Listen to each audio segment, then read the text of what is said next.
Hey guys, Angela here, and today I'm here to talk about self-care with you. And I have the beautiful Pacific Ocean behind me, so it's fun to be here with you in this beautiful environment. So sending you lots of love from the ocean. And what I'm talking about today is self-care. But I'm not here to preach to you about that you should participate in self-care. But what I want to talk to you today about is actually an aha moment I had the other day when I was having a little self-care of my own. And, you know, we all know that self-care is important, right? Especially if you're suffering from adrenal fatigue or other stress-related conditions, because, you know, a lot of us tend to be very A-type personality. And even if we're not, you know, our life is so fast-paced that unfortunately, we usually leave self-care to be the last thing on our to-do list, if it even makes it on our to-do list. And then, you know, but what I'm talking about today actually is this next level. So when you do have time for yourself, when you do have self-care time, which is so sacred, how are you spending it? How are you choosing it? And what you're choosing, is it nourishing you, recharging your batteries, or is it not necessarily serving you? And that's why I talked about this blog being titled, that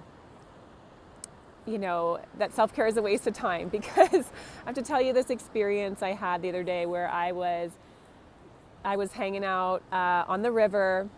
It was a beautiful day. I was by myself, no kids, no responsibilities, and I found myself sitting there thinking about all my worries about my husband and I, and how I wanted more time for us, and how my 3-year-old's been having these anger fits and I'm not sure how to deal with it, or I was thinking about my to-do list, all those kinds of things. And I felt like I just had this moment where I was like, what are you doing? Angela, you're wasting your time. And, you know, I'm not saying that this isn't really important stuff to process through, that these concerns aren't valid and important to process, but you can get stuck in a trap. And when you do have that sacred time, that self-care time to yourself, you know, do I want to spend it in that place, or do I want to choose something else? And in that moment, I felt like, no, I don't want to be sitting here thinking about my problems and my worries. I want to, do something else. I want to feel recharged at the end of this. So that's why I came up with this self-care formula, because I knew that I needed to work through it. And I definitely didn't think that I was the only one that was experiencing this, or that the one that has been experiencing this sort of thing. So I decided to create a self-care formula, which I thought would support you, because it has been supporting me since this happened. And it's just 4 simple steps, basically. And the first one is just choosing wisely. So just asking yourself, when you have some time for yourself, self, what do you need from me today? Do you need to laugh? Do you need quiet? Do you need movement and exercise? And listen to the answers. Feel them out and how they feel in your body. And if they feel light and easy, that's the answer.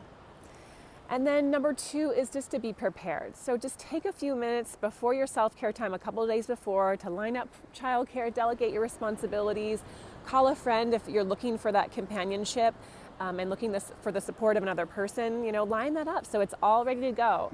And number 3 is set an intention.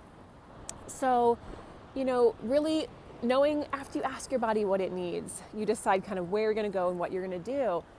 And then this next level is to, what do I want to get out of this? Do I want to walk away feeling joyful, feeling happy, feeling calm?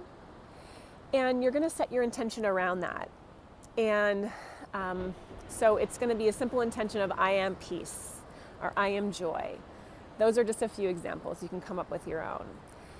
And then the last step is to forget the rest. So I've just shown you with the intention that you just set in step 3. Step 4 is all about using your mantra, using that intention to, when you find yourself, thinking about your love life, or your children, or your work, or a big work deadline, when you're trying to have self-care, use that mantra. I am peace. I am peace. I am love. And repeat it to yourself until you feel a release, until you feel that you're no longer caught up in that worry. And that will really free you and allow you to really come back after your time of self-care. It's going to make you feel recharged, and it's going to allow you to go back to your life, to your responsibilities with more love in your heart, with more peace, with more patience for your children or your coworker or your partner. So I hope this self-care formula will give you at least a step or some awareness around self-care for your own time, and gives you kind of just a quick guide, just a go-to where you can just be reminded before you have self-care time to really make every moment of that self-care time count.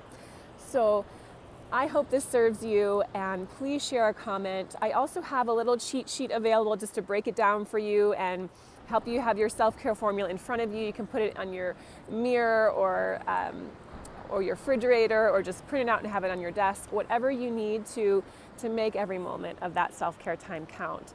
And this is going to support you in your adrenal fatigue recovery and experiencing great health. So go ahead, if you want to grab the cheat sheet on my self-care formula, there's a link below, and go ahead and just download it for free. So, all right, you guys, it's been a joy to be here with you from the beautiful Pacific Ocean. I'm sending you lots of love and healing energy to those beautiful, beautiful adrenals.